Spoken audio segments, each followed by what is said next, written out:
আছেন সবাই? আলহামদুলিল্লাহ। আমরা আপনাদের মাধ্যমে প্রিয় দেশবাসীকে প্রথমে ধন্যবাদ জানাই যে দীর্ঘদিন পরে দেশের মানুষ দুইটা নির্বাচনে একই দিনে অংশগ্রহণ করেছে, একটি গণভোট আর একটা সরকার গঠনের জন্য ভোট। তা আমরা যতদূর জানতে পেরেছি, সংস্কারের জন্য যে গণভোট ছিল সেই গণভোটের পক্ষে হা ভোট বেশি পড়েছে। এই জন্য আমরা দেশবাসীকে আন্তরিক মোবারকবাদ জানাই। যদিও অফিসিয়ালি এটা ডিক্লেয়ার করা হয় নাই, শেষ পর্যন্ত কি হয় সেটা আমরা দেখার অপেক্ষায় আছি।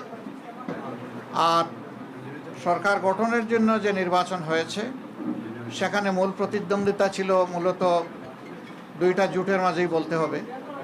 আমরা অংশগ্রহণ করেছি। নির্বাচনের প্রক্রিয়া যখন শুরু হয়েছে তখন থেকে শুরু করে আমরা আমাদের কার্যক্রম চালিয়েছি। আমাদের যারা প্রতিদ্বন্দ্বী ছিলেন তারা তাদের কার্যক্রম চালিয়েছে।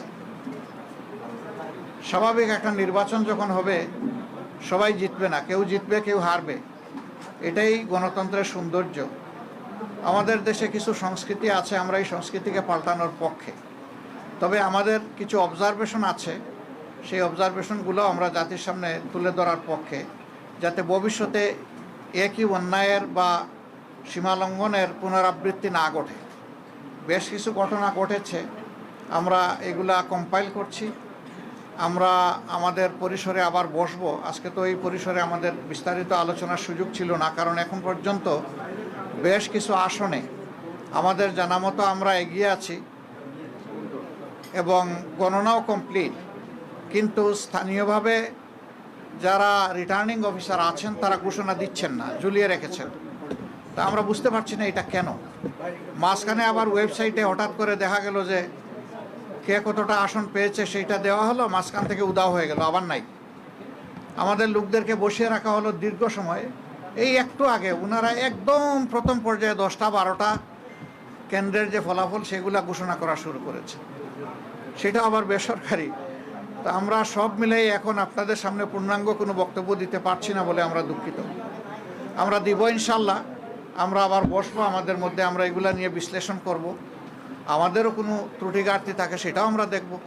আবার যদি সামগ্রিক কোনো বড় ত্রুটি ঘাটতি হয় তাকে সেটাও আমরা আনবো। আমরা আগেই বলেছি ছোটোখাটো কোনো বিষয় নিয়ে আমরা টানাটানি করব না এবং পুরানা রাজনীতির সংস্কৃতিতে আমরা ফিরে যেতে চাই না।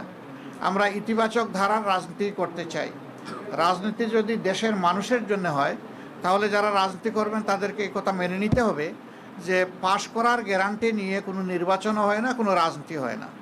আপনি যাবেন মানুষের কাছে আপনার বক্তব্য নিয়ে, মানুষ যেভাবে গ্রহণ করবে, যতটুকু গ্রহণ করবে তাকে আপনার অভিনন্দন জানানো উচিত। আমরা দেশবাসীকে যতটুকুই তারা আমাদেরকে সহযোগিতা করেছেন এর জন্য আমরা গভীর কৃতজ্ঞতা এবং অভিনন্দন জানাই।